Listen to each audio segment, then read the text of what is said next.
সপ্তাহে এই একটা দিনই আমাদের অনেক ব্যস্ততার মধ্যে দিয়ে যেতে হয়। এটা হলো ছুটির দিন, সকাল থেকেই কাজ আর কাজ। কারণ এদিন সবারই ছুটি থাকে, বাচ্চাদেরও স্কুল ছুটি থাকে, বাচ্চার বাবারও অফিস অফ থাকে। তো সকাল থেকেই অনেক ব্যস্ততার মধ্যে আমাদের যেতে হয়, কারণ এদিন জুম্মার নামাজ থাকে, খুব দ্রুত রান্না করা লাগে। অন্যদিন দেরি ঠেরি করলেও হয়। তো যাই হোক, তাবিয়ার বাবা সকাল সকাল আমাকে বাজার করে এনে দিয়েছিল। আমার যে যে জিনিসগুলো ছিল না, তো সেগুলোই আস্তে আস্তে গুছিয়ে নিলাম। আর গরুর মাংস নিয়ে আসছে, সেটা আবার কেটে নিচ্ছি। আমার বুড়িমা আবার একটু পরপর আসে আমার দেখার জন্য আমি কি করছি। তো সব কেটে বেছে নিয়েছি, এবার রান্নায় চলে যাব। তো আমি গরুর মাংস রান্না করব, তার জন্য আলু দেবো, পেঁপে দেবো, আবার গোটা কিছু রসুনও দেবো। ভাত রান্না করে নিয়েছি, তো ভাতটাকে একটু নেড়ে চেড়ে দিয়েছি। ভাত হয়ে গেছে। রাইস কুকারের ভাত তো রান্নার পরে একটু নেড়ে না দিলে দলা বেঁধে থাকে, তাই জন্য একটু নেড়ে দিয়ে রেখে দিলাম। তারপর আমি রান্নায় চলে আসলাম। তো গরুর মাংস রান্না করব, তার জন্য পরিমাণ মতো আমি তেল দিয়ে নিলাম। আগে তেল একটু গরম হলে তারপর কেটে রাখা পেঁয়াজগুলোকে দিয়ে দিলাম একের পর। তারপর কিছু গোটা মশলা দিয়ে হালকা ভেজে নেব। আমার আবার রান্না করতে করতে একটু চা খেতে মন চাইলো, তাই একটু চা বানিয়ে খাচ্ছিলাম আর রান্নার কাজ করতেছিলাম। তো এক এক করে এবার আমি বাটা মশলাগুলো অ্যাড করে দিচ্ছি, দিয়ে হালকা নেড়ে নেব। তো মশলাটাকে আমি বেশ কিছুক্ষণ নেড়ে নেব। একটু ভোনা ভোনা হয়ে আসলে তারপর আমার কেটে ধুয়ে রাখা গরুর মাংসগুলো আমি এক এক করে এর সাথে অ্যাড করে দেব।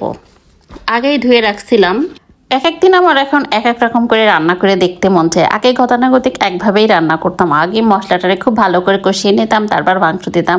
এখন সব মশলা একবারে না দিয়েও রান্না করি, আবার কখনো কখনো মাখিয়েও রান্না করি। এক এক ধরনের মাংসের স্বাদ এক এক রকম লাগে। আর যেদিন আপনার মাংসটা নিয়ে আসে, মানে টাটকা মাংসটা, সেদিনকের স্বাদ একরকম লাগে, আবার ফ্রিজে রাখলে সেই মাংসের স্বাদটা আবার ভিন্ন হয়ে যায়। তো আমি পেঁপে দিয়ে রান্না করব, তো পেঁপেগুলোকেও আমি অ্যাড করে দিচ্ছি, দিয়ে ভালোভাবে কিছুক্ষণ মিশিয়ে নেব। তারপর আলু দিব, সেটাও মিশিয়ে নেব। আলু দিয়ে দিলাম, দিয়ে নেড়ে চেড়ে ভালোভাবে নিচের দিকে ঢুকাই দেব, মশলা যাতে মাখে, নাহলে তো আবার আলু পেঁপের ভিতরে সব কিছু ঢুকবে না। তবে আমার পেঁপেটা একটু পাকা পাকা, এখন বাজারে তো দেখছেন অ্যাভেলেবেল পেঁপে পাকা। তো আমাদের কাঁচা পেঁপে কিনে নিয়ে আসছিল, আমাদের লাগেই পেঁপে অনেক পরিমাণে। তো আমি কেটে দেখতেছি, যেটাই কাটি ওর ভিতরে হালকা হালকা লাল হয়ে গেছে। তো খাওয়ার সময় মিষ্টি মিষ্টি লাগতেছিল। তো আমি এবার বসিয়ে দিলাম, প্রেশার কুকারের মুখটা আটকে দিচ্ছিলাম, শিশি দিয়ে নিয়েছি। এবার আবার কিছুটা জাল করে নেব, কারণ প্রেশার কুকারের মাংসটা কেমন যেন একটু ঢেলা ঢেলা লাগে। তো ওটা পরে নামিয়ে বাগারও দিই মাঝে সাঝে, আবার কখনো একটু জাল করে নিই। জাল করে নিলে ঝোলটা কমে গেলে মাংসের স্বাদটা ঠিকঠাক চলে আসে।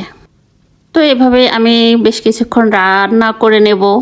তো রান্নাটা কেমন লাগছে আপনাদের যদি ভালো লাগে, সবাই লাইক কমেন্ট শেয়ার করবেন, আর বন্ধু হয়ে অবশ্যই পাশে থাকবেন। তো যেহেতু কন্টেন্ট নিয়ে কাজ করি, প্রতিনিয়তই সময় দিয়ে যাচ্ছি, কন্টেন্ট তৈরি করে যাচ্ছি। বিশেষ করে আমি রান্নাবান্নার ব্লগটাই বেশি শেয়ার করে থাকি। আসসালামু আলাইকুম।